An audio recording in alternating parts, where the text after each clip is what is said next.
ಕಂಪ್ಲಿಯ ಶ್ರೀ ಸ್ವಾಮಿ ವಿವೇಕಾನಂದ ಹಿರಿಯ ಪ್ರಾಥಮಿಕ ಶಾಲೆಯಲ್ಲಿ ಸ್ವಾಮಿ ವಿವೇಕಾನಂದರ 160ನೇ ಜಯಂತಿಯನ್ನು ಸಂಭ್ರಮದಿಂದ ಆಚರಿಸಿದರು. ಶಾಲೆಯ ವಿದ್ಯಾರ್ಥಿಗಳು ಜಯಂತಿ ಅಂಗವಾಗಿ ಜಾಥಾವನ್ನು ಹಮ್ಮಿಕೊಂಡಿದ್ದರು.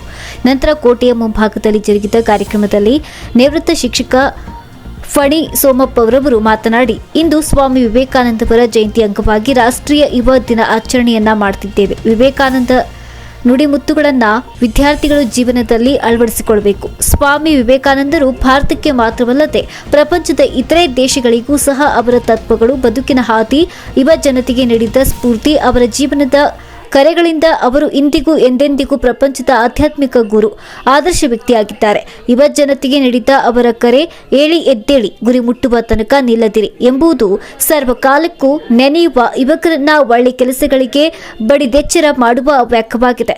ಹೀಗೆ ಅವರ ಇಂಥ ಹಲವು ಕೊಡುಗೆಗಳಿಂದ ಅವರು ಸ್ಮರಣಾರ್ಥ ಎಂದು ಹೇಳಿದರು.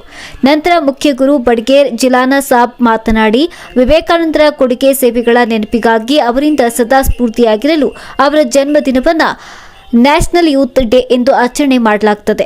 ನನಗೆ ಬೇಕಾದದ್ದು ಕಬ್ಬಿಣದ ಸ್ನಾಯುಗಳು, ಉಕ್ಕಿನ ನರಗಳು ಮತ್ತು ಸಿಡಿಲಿನಂಥ ಮನಸ್ಸುಗಳು. ಅಂತ ಕೆಲವೇ ತರುಣರಿಂದ ದೇಶದ ಭವಿಷ್ಯವನ್ನ ಬದಲಾಯಿಸಬಲ್ಲೆ ಎಂದು ಅವರು ಕರೆ ನೀಡಿದ್ದಾರೆ. ವಿವೇಕ ವಾಣಿಗಳು ವೃತ್ತಿಪರ ಮತ್ತು ವೈಯಕ್ತಿಕ ಪ್ರಗತಿ ಬಯಸುವವರಿಗೆ ದಾರಿ ದೀಪವಾಗಬಲ್ಲದು. ಅವರ ತತ್ವ ಆದರ್ಶಗಳನ್ನು ನಮ್ಮ ಜೀವನದಲ್ಲಿ ಅಳವಡಿಸಿಕೊಳ್ಳಬೇಕೆಂದು ತಿಳಿಸಿದರು. ನಂತರ ಮಕ್ಕಳಿಗೆ ಸಿಹಿಯನ್ನು ವಿತರಿಸಲಾಯಿತು. ಈ ಸಂದರ್ಭದಲ್ಲಿ ಶಿಕ್ಷಕರಾದ ಕಬತ್ ಶ್ವೇತಾ, ವರ್ಷ, ಮಜುದು ಮದರ್ ಮತ್ತು ಈರಮ್ಮ ಮಣ್ಣೂರು, ಲಕ್ಷ್ಮಿ ಕೋಲ್ಕರ್, ಉಮಾ ಜೆ ಅಕ್ಷೇತಾ, ಹನುಮಂತಪ್ಪ ಸೇರಿದಂತೆ ವಿದ್ಯಾರ್ಥಿಗಳು, ಪಾಲಕ, ಪೋಷಕರು ಇದ್ದರು.